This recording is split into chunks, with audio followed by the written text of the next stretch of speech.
Hi, everyone. It is great to be back with you in another Earthfiles YouTube channel. I have been gone for 10 days on the road at Contact, then on to Ancient Aliens, and my little boys here.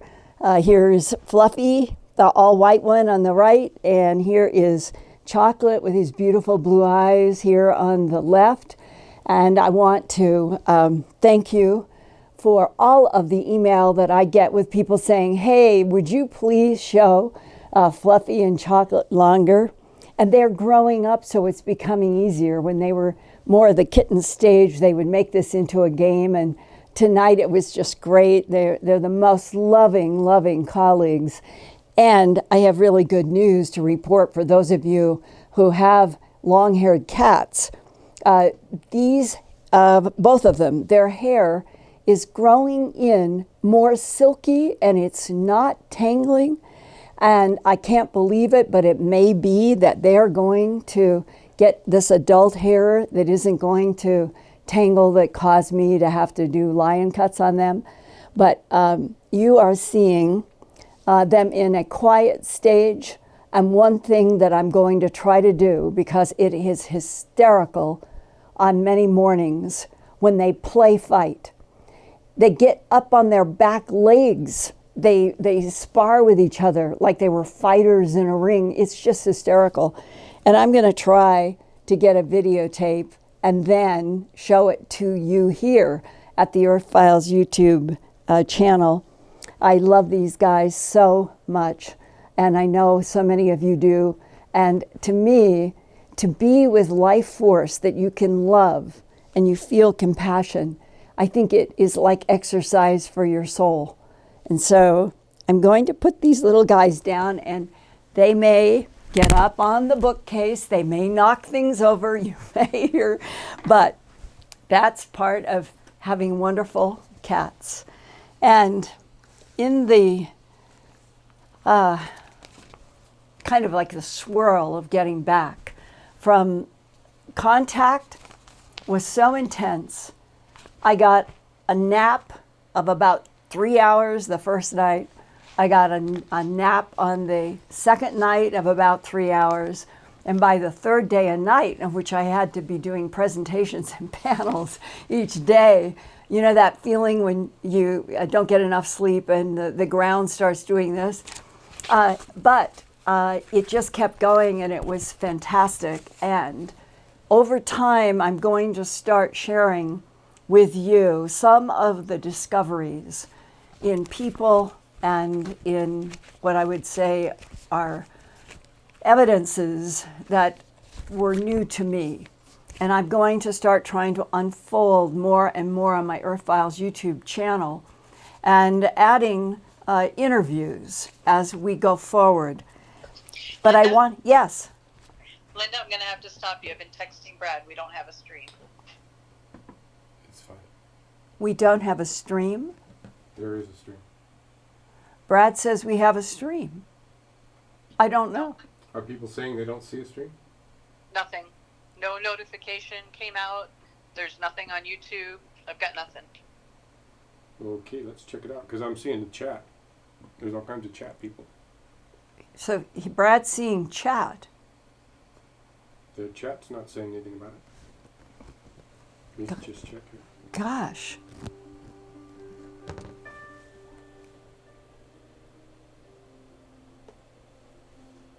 I think I'm seeing the live one. Okay, I think everything's fine. I'm not sure what you're connected to there, but I've got it.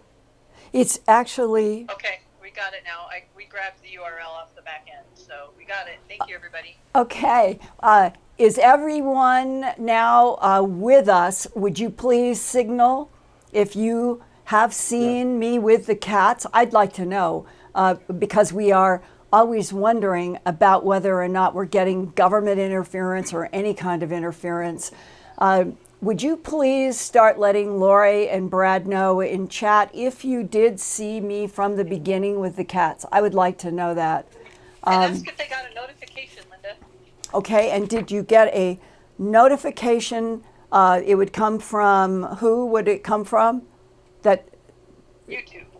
A notification from YouTube, what, that we were going into live stream? Yep. Did we get such a thing? Did we get a YouTube signal? And thank you all for hanging in there through this. Everything seemed to be going fine, and then we are worried. I am worried about whether or not the front of the YouTubes keep getting cut off. We added that music countdown to try to help, but we still find that there appear to be problems, and I apologize. I hope that the opening with Chocolate and Fluffy together, I hope it was all there, because they are growing up to being such wonderful and gentle animals. And then I was just talking about contact and the fact that I want to start bringing in and weaving in some of the surprising and shocking things that I have been learning on a wide variety. And tonight, I really wanted to share with you an email that is so special that I received from a woman named Linda Bell in Tulsa, Oklahoma. She gave me permission to give her name out, her location. Now, she sent me an email that I found after one of my trips, and it had in the subject line, quote, "The sound of your voice," meaning me. "Hello, Linda. Recently, we adopted a Chiweenie dog. His name is Bud, and I've enclosed a photo that you see below her email. He was found on the street, so we don't know his background, and we are still getting to know each other. He's a little standoffish right now. He likes to stay in his crate and chill. So imagine my surprise when I sat down to watch your latest Earthfiles YouTube show. And as soon as you started speaking, he came tearing into the living room, settled himself in my lap, and he started listening to you. He was enthralled. Clearly, some humans in his past listened to you as well, and he enjoyed it. I am so glad that we have discovered this and can give Bud a bit of comfort from his previous home.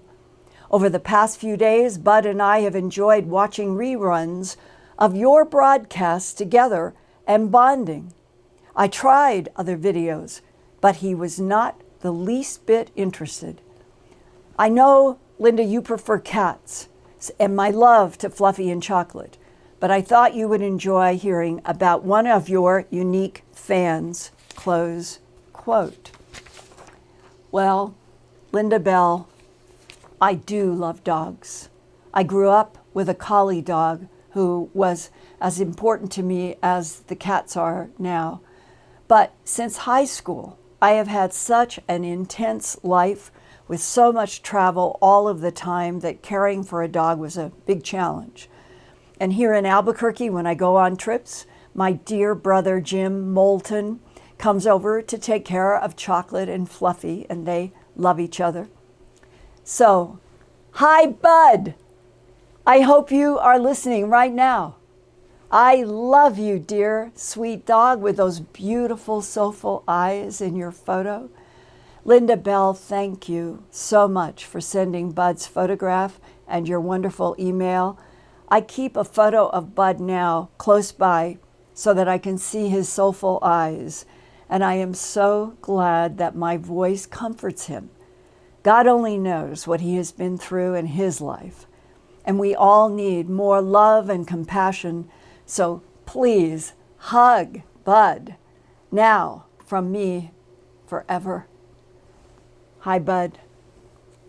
Well, when I got, on Wednesday, when I was gone last Wednesday for the show here, that I missed this, I was working on a new Ancient Aliens program about alleged human ET hybrids that will be broadcast in this new season on the History Channel. And we did a fascinating, real session in hypnosis with the very skilled hypnotherapist Barbara Lamb co-author of the book Meet the Hybrids, what emerged under a long hypnosis session with the abductee, who is convinced he is an ET human hybrid, were some of the most profound insights that I have ever heard from a person in the human abduction syndrome. And his content that came out under hypnosis was about the vital importance of the human soul to the grand mystery of this particular universe and its relationship to other universes, dimensions, and timelines. In the future, he and I would like to share an interview together with all of you here at my Earthfiles YouTube channel. And you guys, we're now over 114,000 subscribers. Do you think that we could try to get the number to 200,000 by July, maybe by the end of July? Pick a date and we will keep going and tell everyone you know to subscribe. That would just be thrilling. And then we'll try to go for 500,000 and keep expanding this important dialogue with all of you around the world on the subjects that we just cannot get accurate information about on the 6 o'clock news yet, but maybe that will come too. Well, when I got back finally from both of the trips, and I was back in my office on Monday this week on June 10th, I found breaking news from Baylor University in Waco, Texas that announced mass anomaly detected under the moon's largest crater.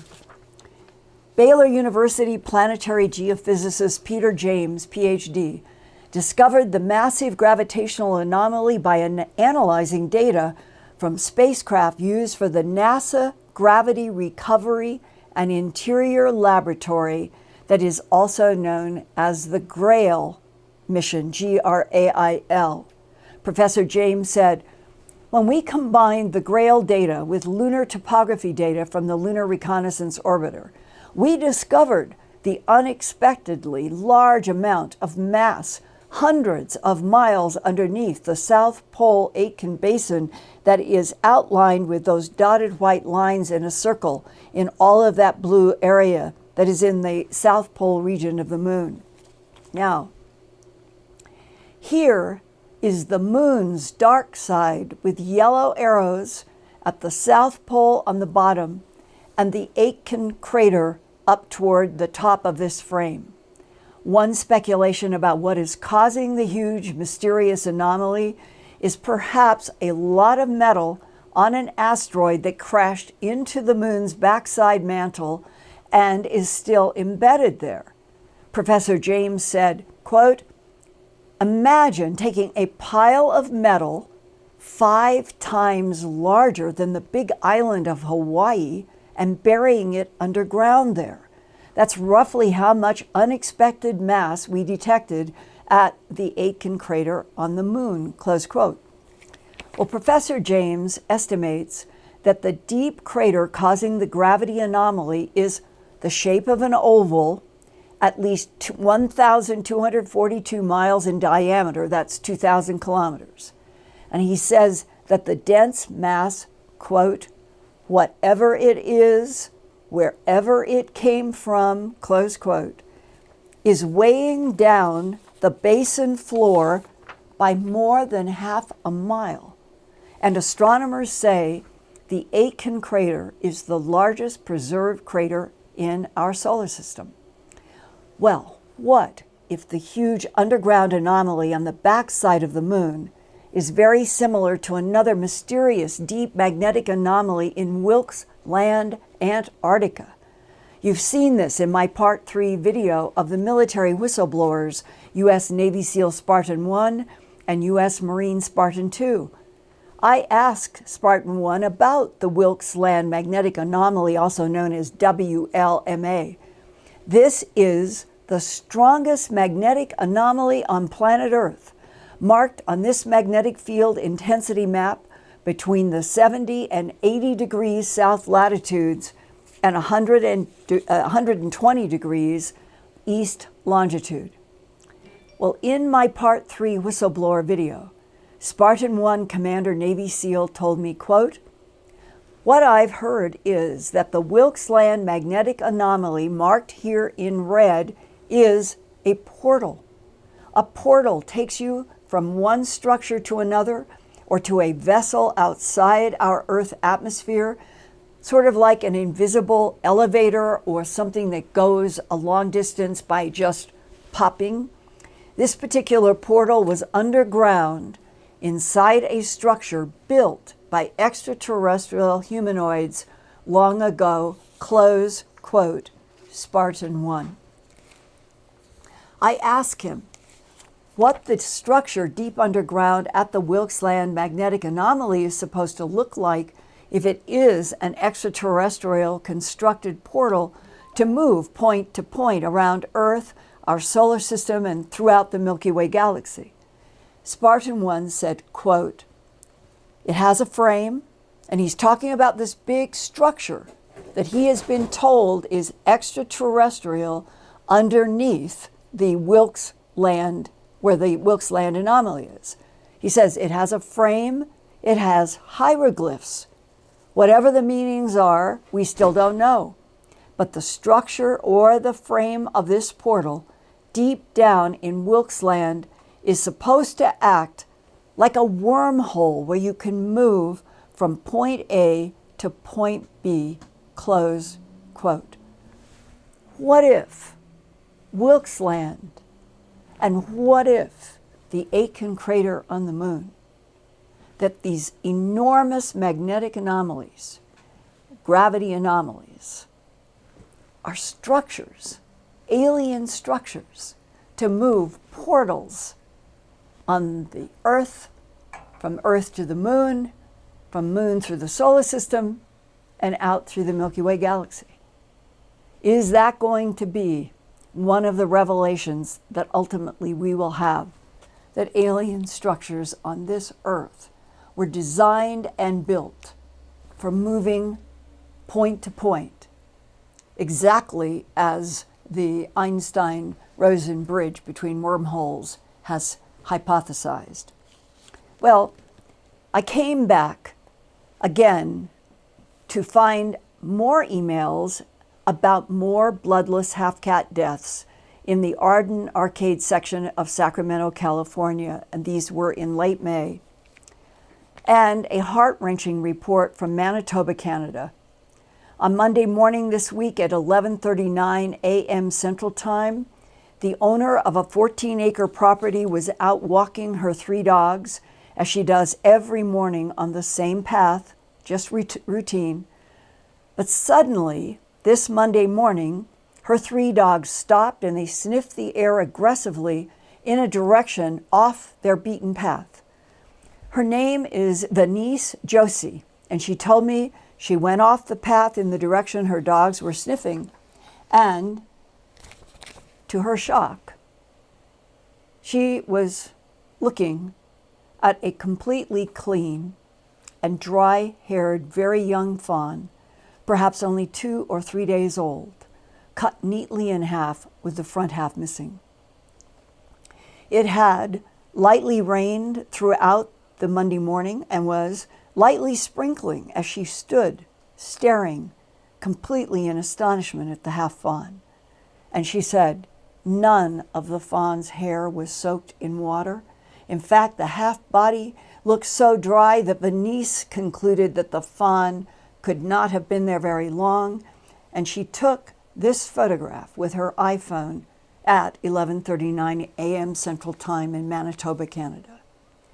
And then she saw the mother doe standing nervously behind some trees. Venice said she took her dogs back to the house and then went back to where the half fawn laid, about 300 feet from the back of their house. The doe was still there, as if watching over her dead baby from a distance. And when Mr. Josie got home from his office, he went to see the fawn, and he told his wife that he had never seen anything like it. When I was investigating large animal bloodless mutilations, mostly cattle and horses and larger domestic animals. From September of 1979 onward, law enforcement told me the perpetrators were, quote, creatures from outer space, close quote. Are alien intelligences also bloodlessly cutting in half baby deer, cats, rabbits, foxes, and other small animals, a phenomenon that has been reported since at least the end of the 1970s around the world? There have been over 500 bloodless half-cats reported in the Greater London region since the fall of 2015. The phenomenon seems to repeat in cycles in different parts of the world. But why? If anyone listening has more information, whether it's as a whistleblower, as a veterinarian, as a scientist, as somebody who has more information about these cuttings of bodies in half, leaving the front or the back half with no blood on the ground, no blood on the hair, please email me, earthfiles@earthfiles.com. Always think of a reporter, me, who files news about the Earth. So it is earthfiles@earthfiles.com. All requests for anonymity are always honored. It just went down. Just hold right there, Linda. Don't know why.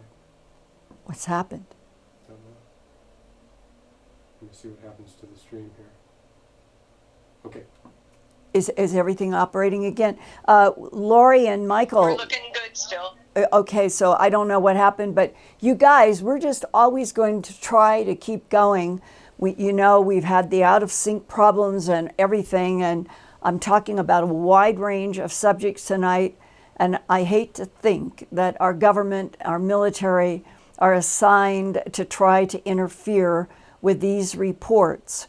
And all we can do is I can just keep trying to keep going, praying that all of you will keep coming to my YouTube channel, and that somehow if we just keep growing bigger numbers, it will be more meaningful for them. It will be maybe more difficult to publicly bring down if we keep getting larger and larger. But I'm just going to try to keep going. And what I was just about to say is it is kind of agonizing for me to report about animal mutilations and half cats and half fawns, but if some of us don't report what is actually happening on this earth, then the last 70 years of policies of lies and denial by our government and the UK and all of the allies of World War II, thinking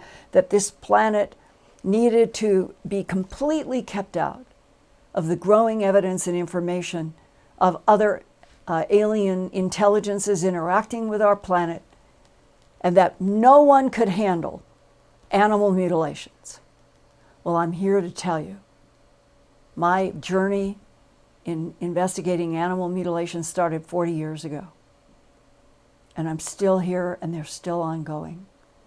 And that it is so important, I personally think, for the truth to continue to be reported about the fact that they are happening, and my suspicion, like with the fawn, I don't see how young people, teenagers, adults, military, police, whoever, would be able in place, in situ, there in Manitoba, to get that fawn, cut it in half, no blood on the ground, no blood on the hair, no rain on the hair. It means that the excision was done someplace else. And then the fawn was put at that point. And since we have eyewitnesses to beams, ranchers who have seen their cattle go up in beams, have seen their cattle come down in beams, it ties directly to law enforcement telling me in 1979, Linda, The perpetrators of the animal mutilations are creatures from outer space. That was their phrase. And where I'm headed now in this transition, through reporting to you about current, right now, Canada, Sacramento, California, the half cats, the half fawn, that nothing has changed. That this physical evidence link that law enforcement and the military were making to an alien intelligence or intelligences, perhaps without understanding why. And perhaps there is some fundamental explanation that could be made to us humans on this planet from something that is in the non-human intelligence category that would make us feel, oh, I understand what you are doing. Well, maybe we can make some arrangement with ranchers. If you want cattle, if you want horses, if you want domestic animals, then we should have some kind of formal trade. And the same with abductions. Don't take humans unless they give permission, if we understood the big picture. Well, while I've been in California for Contact and Ancient Aliens, there were two extremely important whistleblower leaks that have further confirmed that UFOs and non-human intelligences are real phenomena that our government and its scientists and doctors and military investigators and people in the Pentagon and the Department of Defense in multiple agencies, they've known this for decades. While the policy of denial to keep the public and the media away from the big truth that humans are not alone in this vast cosmos and that other life forms have been interacting with our planet for thousands. I think the DIA guy was right when he said at least 270 million years. So we're the babies on the block. Humans are the babies on this planet. The alien intelligences that base themselves in our planet, in the moon, on Mars, throughout the solar system, throughout the Milky Way galaxy, they're the ones who understand at some intimate level how to use Earth as a laboratory.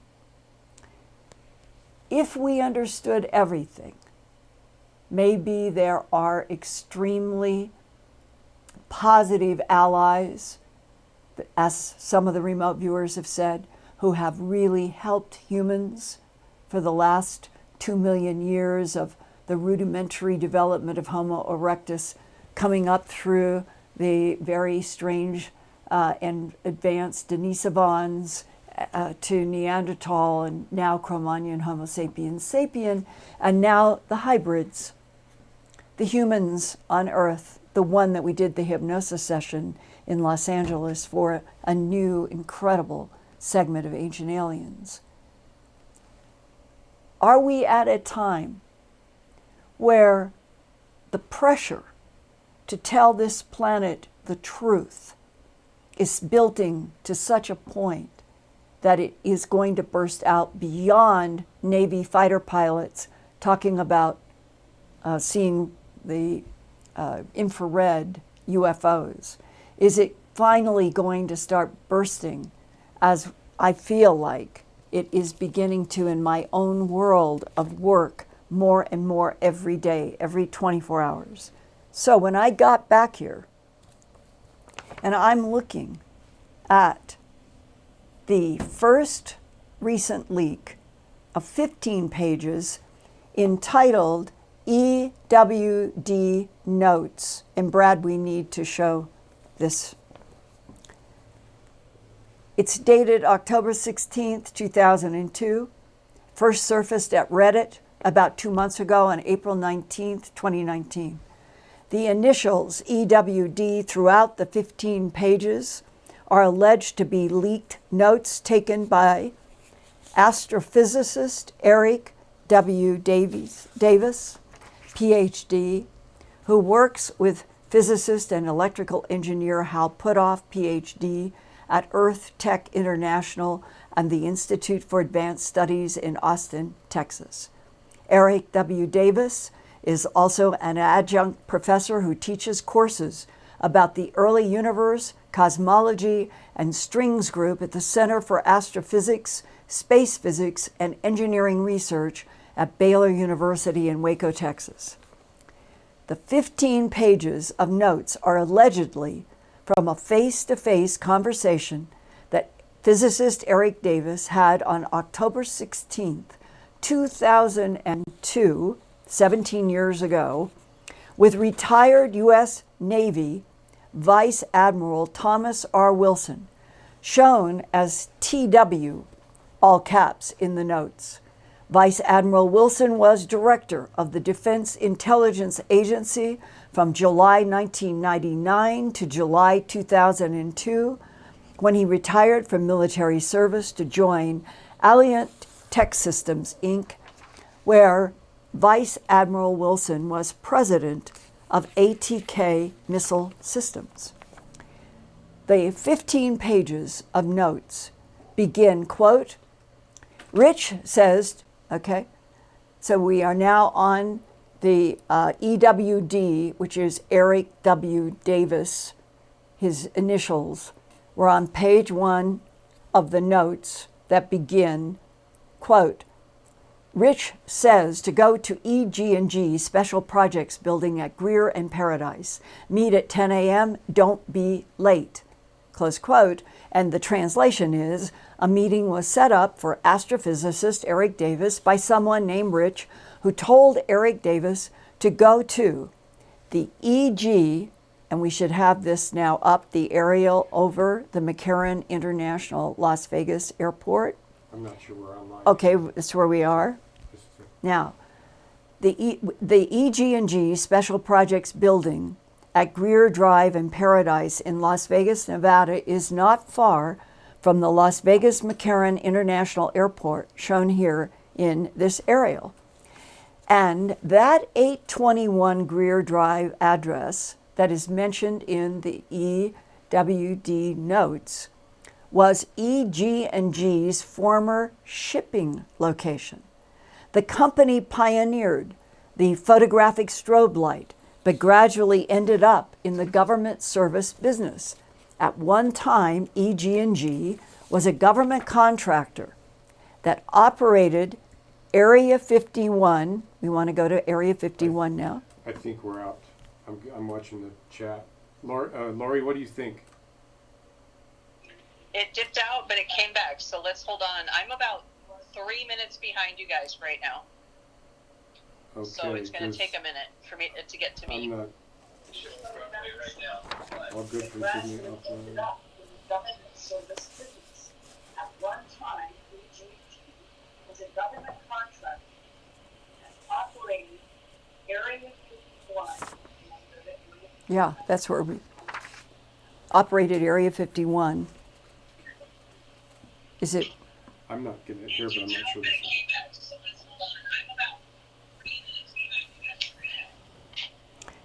Oh, this is also important. It's so sad.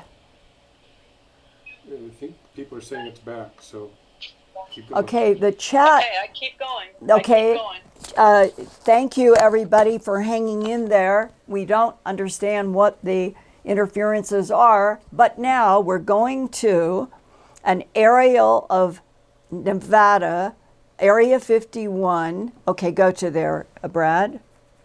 Now, this is a Landsat GeoCover 2000 image over Area 51 at Groom Lake, Edwards Air Force Base, Nevada. So this is very close to the time frame that Eric Davis and this Admiral Wilson are getting together.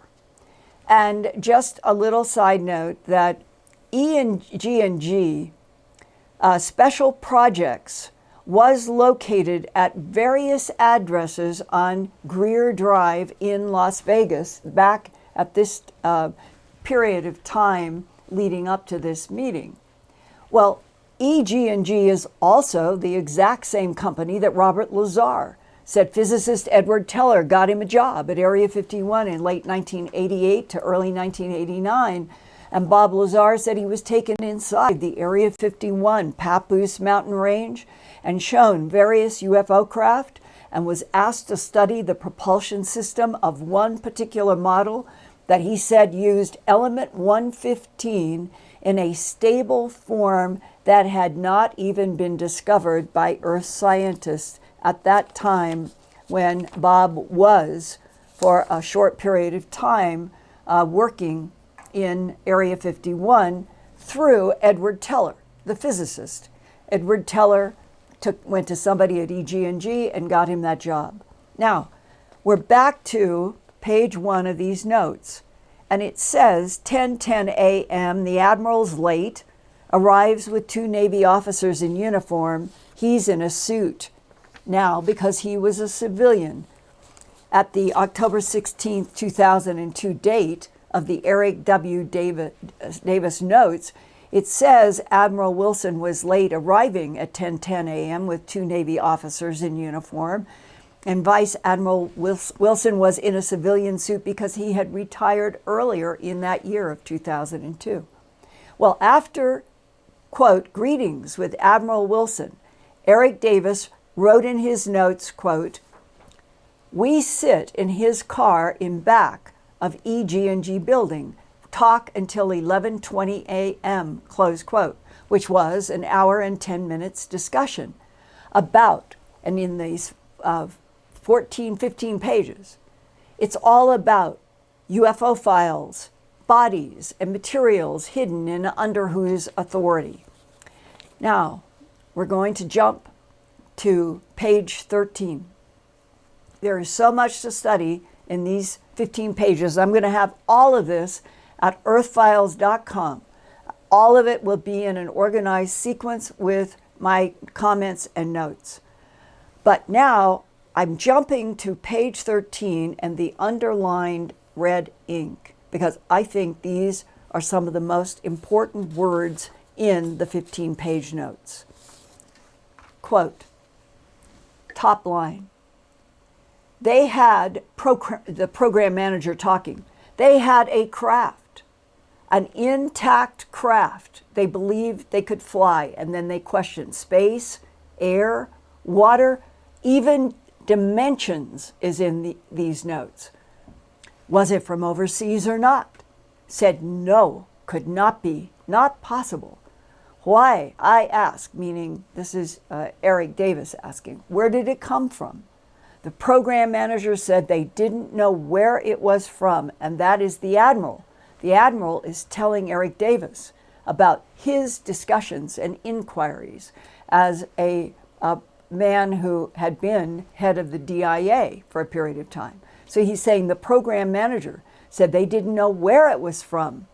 It was technology that was not of this earth, not made by man, not by human hands.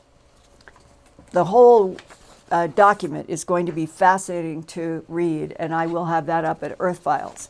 But now I want to turn to the most recent leak of another Eric W. Davis memo about alien autopsies. And I have tried to reach Eric to say, can you confirm these notes are yours? I've known Eric and Hal Putoff and people at the Institute in Austin for a long, long time. We've worked on bismuth, magnesium, zinc to have him confirm. Okay. Sorry, guys. I'm just going to keep trying to go through whatever is the problems with the computer. Okay. Let's look at the first 2 pages of 11 recently leaked by an unknown whistleblower, starting with a memorandum over, now let's bring in the memorandum, Eric Davis, who was then at NIDS, once upon a time the National Institute of Discovery Science, owned and run by Bob Bigelow, who is now the owner of Bigelow Aerospace in Las Vegas, Nevada. The memo is copied to Colm Kelleher, who was then at NIDS, and the date is March 23rd, 2001. So this is the previous year to the October 2002 Eric Davis and Admiral Wilson notes. So we're in the previous year. The subject is revision of memo, February 23rd, 2001. Kit Green's professional evaluation of the alien autopsy from the Roswell incident film video and other related information. Kit Green is a medical doctor who worked with physicist Hal Puthoff and has worked with the CIA by his own admission for half a century on matters related to UFOs and ETs. He retired officially and continues to work in special projects with the CIA and with other agencies. Now, I want to direct your attention to the middle of this page that begins with these words. Quote, since spring 1999, me, meaning Eric Davis, Colm, meaning Colm Kelleher, and Hal, meaning Dr. Hal Puthoff, the physicist, have undertaken a series of back and forth conversations with Kit Green regarding the Roswell incident of aliens, their bodies, the crash retrieval program, the Santilli alien autopsy film video, and so on. The sum of the data Kit has provided us during these conversations has now reached a critical level where we can summarize the following facts. And here is something very important. Kit Green, MD, was briefed 3 different times during and after his tenure at the CIA on topics relevant to UFOs and the Roswell incident alien autopsy. Kit's briefing number 1, official briefing at the Pentagon around 1981. While Kit was at the CIA, he was briefed on evidence that something UFOs were flying around. This evidence was in the form of collected intelligence data. There was no discussion of alien crash retrieval hardware or bodies in this. But now, going to the next slide, under additional query to Kit by Hal Puthoff and Jim Westwood last fall, that would have been in the year 2000, it was ascertained that description of the briefings met the standard of being an actual official briefing. He signed the papers and he received the code words, as this was the phrase Kit had used when discussing this with Hal Puthoff in the past. This and other questions Kit answered and satisfied Hal and Westwood that the briefing in the Pentagon was official. Briefing number 2, unofficial briefing at the Pentagon around 1987 to 88. We're going back further in time. After Kit Green left the CIA, he was called into the Pentagon by a person in uniform. This person showed Kit the alien autopsy photos and reports. The photos of the alien cadaver Kit saw were consistent with the cadaver seen in the 1995 Santilli film video. Kit was asked to professionally evaluate the material provided to him at this particular briefing. Briefing number 3. Official briefing at the CIA in the years approximately 1991 to 1992. While at General Motors, which is where Kit Green did work, when he was doing work also for the CIA people wanted his medical forensic pathology expertise to examine and analyze some autopsy reports. The nature of these reports was left ambiguous during the briefing, but Kit was fully expecting them to be the alien autopsy reports that he saw during briefing number 2 in the Pentagon. Now, what I'm going to do, because I'm at the near end of the hour, and we have been having various computer problems, and the next section, it is too important to not do it with great detail in photographs and the text in my own book, Glimpses of Other Realities, Volume 2, High Strangeness. And what excites me is that these leaked documents by whoever has leaked, I think they are totally genuine. I talked with Richard Dolan today for a long time about this. He's also been doing his YouTube channel about the leaked 15 pages and the leaked 11 pages on Kit Green. And we both are of the mind that we are lacking Eric Davis's saying, yes, these are my memos, these are my reports. But I think, as Rich does, that we are in real leaked territory of really significant content that go all the way back in some of the content to the very early 80s. I started working on animal mutilations in September of '79, and then A Strange Harvest was broadcast May 25th of 1980 on the CBS station in Denver.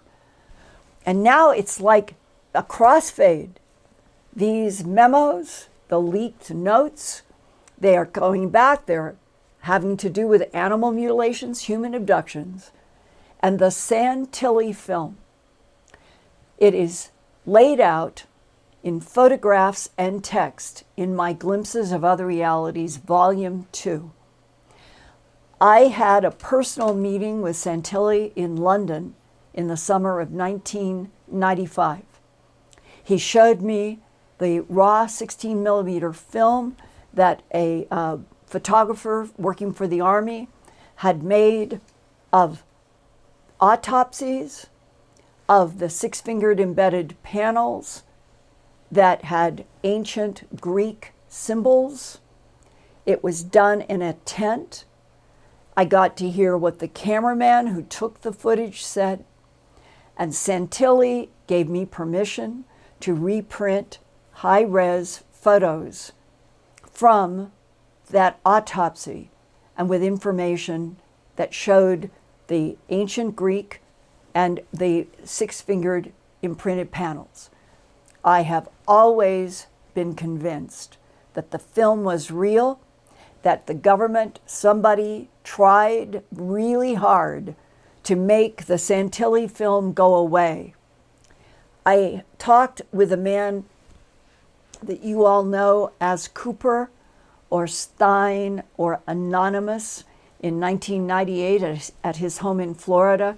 I have huge 20-some Earthfiles reports of the entire transcript of my interview with that man who worked for the Army in cryptoanalysis at a southeastern base in the United States between 1956 and 1960. He told me his cover. I'm going to start again. Okay, I'm going to start again. Go ahead and step back a little few thoughts. Okay, guys, tonight, I don't know, it's rock and roll. But what I'm leading to, anyway, no matter whether we're being attacked with microwaves or what is going on, I'm going to keep trying to report. And what I was going to bring all of this down to is that the Santilli film is real, the autopsy is real, the beams with the ancient Greek are real, that the imprinted panels with six fingers are real, and I want to talk to you a lot about all of it with good, that the physicist who has talked to me, the cryptoanalyst, Army person who has talked with me, and others who have said this was a classic example of real physical evidence, real six-fingered beings, real autopsies, real physical evidence, and how good counterintelligence can be when they want to make all of you and the world think something is a hoax and pays people money, and it's not a hoax. And this is what the big value this week is of the 15 pages leaked called the EWD notes. Eric W. Davis, astrophysicist working with Hal Puthoff at Earth Tech and the Institute for Advanced Physics in Austin, and Robert Bigelow, 50 years officially and formally, was convinced, and it was shown to him, that the Santilli, what is called the Santilli film, was real. And he said, Kit Green said, the film is real. That's the news. That's the headline. And my book, Glimpses of Other Realities, Volume 2, High Strangeness, has the whole story from my trip in 1995 to London to Santilli's office, the photos, frames of the film, all of it. It is true. It is true. So, in spite of all these problems, I hope a lot of you have hung in there and that I'll get feedback from you on any and all. I know that this was a jam-packed hour, but so much has been happening that I felt that I needed to do it. I had hoped it would go smooth technically, but hopefully you all have all hung in there, and you will be back next Wednesday, and I will pick it up, my own personal first-hand, inside of the Santilli film, the six-fingered panels, and a whole lot more about it. Thank you for being here tonight. I am glad if the first part of the film you got to see Chocolate and Fluffy in their wonderful, adorable self now as they're growing up, and that next Wednesday we will try to go deeper, and every week I'm going to keep trying to take subjects that I know are not being addressed, and we will go deeper. And I also want to do more programs upcoming with Lori and Michael and Brad's help, in which we go to your questions. I loved doing the show with the questions. So we'll keep the mix going. Try to get everybody you know to subscribe so we can make it to 200,000 in July. And then maybe it will be harder to interfere. I love you guys.